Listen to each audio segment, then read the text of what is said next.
Welcome to Whiskey's a Journey. My name is Peter Fasciano. Today's Wednesday. This is my channel segment called Sip It or Skip It. If you're new here and you don't know what's going on, I have all of my whiskeys randomized on my phone. I'm going to spin the wheel, whatever it selects. I'm going to pull it off the shelf, do a quick review, and let you know if I'm going to keep sipping on the bottle until it's gone and then replace it because I like it, or once the bottle's gone, if I don't like it, I'm going to skip buying it again and move on to something else. So let's go ahead and spin the wheel and see what we are reviewing today.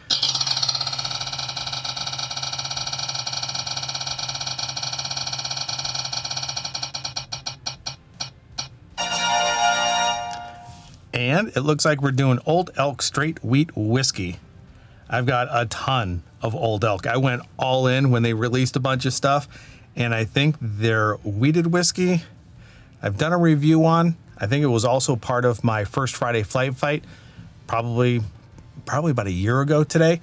So let me go ahead and get this thing poured. All right, I had to dig through all the Old Elks that I have. So here we go. We've got the straight wheat whiskey from Old Elk. Looks like it's 6 years of age. All the information for this is right here, along with the tallies of my Sip It or Skip It episodes up to this point. I also have a document in the description below. If you're curious on the history of this Sip It or Skip It series, you can go ahead and take a look at that in the description. And my next week's video is going to be my 100th episode.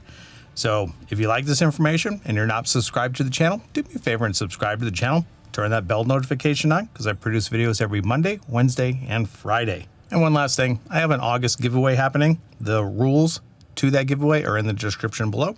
If you're interested in participating and supporting the channel, go ahead and read through those. All right, it smells like a wheated bourbon. Sorry, correction, smells like a wheat whiskey. It has those strong wheat roll, buttery roll kind of notes coming through. I explain it as it has a soft nose, and almost to the point where it's fluffy like cotton candy, fluffy like a cinnamon roll, good amounts of vanilla. Doesn't really have any sharp edges. The ABV on this, great, it's very difficult to see. So it's 50% ABV. Yeah, doesn't really sting the nostrils, doesn't smell hot. Smells really good. It almost has a good vanilla cream soda note to it. I've mentioned this multiple times. We have a Black Angus. I don't know if you have Black Angus in your area, but they serve like a darker wheat roll with oats over the top of it. Put butter on that. It's what it smells like. All right, let's go ahead and get this thing on the palate. Let you know what I think. Oh boy, that is really good, really soft. All those wheated notes, the vanilla cream soda, the vanilla itself, good amounts of ABV. Feel a little bit warmth in the chest. It's sweet, no doubt about it. It is sweet. Got the candied sugar notes in it. I wouldn't say the notes are that complex, but the flavors that are there are rich, but they don't last very long. So on that first sip, I would say that it's probably a short to medium finish. Doesn't have a lot of depth, but they're good. The notes that are there are good. I typically get tannin, bitterness on the side of the tongue. There's nothing there. Some of the spices that might be coming through with cinnamon, pepper, and ginger are not there. This is front loaded with sweetness. Hits the back of the palate. The flavors drop off a little bit, and I'm left with vanilla cream soda in the end.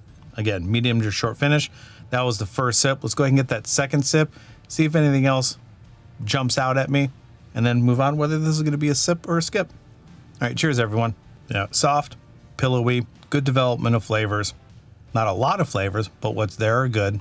Second sip, now a little bit of oak and oak tannins or barrel tannins are showing up, so it's adding a little bit of depth to it. Vanilla cream soda, vanilla, good ABV, well-rounded. Even though the flavors are pretty concentrated and sweet and robust, they don't linger. So again, still, we're looking at a short to medium finish. Doesn't develop into anything other than those initial notes.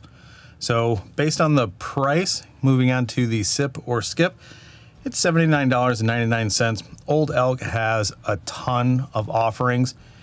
based on the price and based on what I have in my collection, some of those special releases, like the 4-grain that they have, I think I would opt more for those than replacing just their standard versions.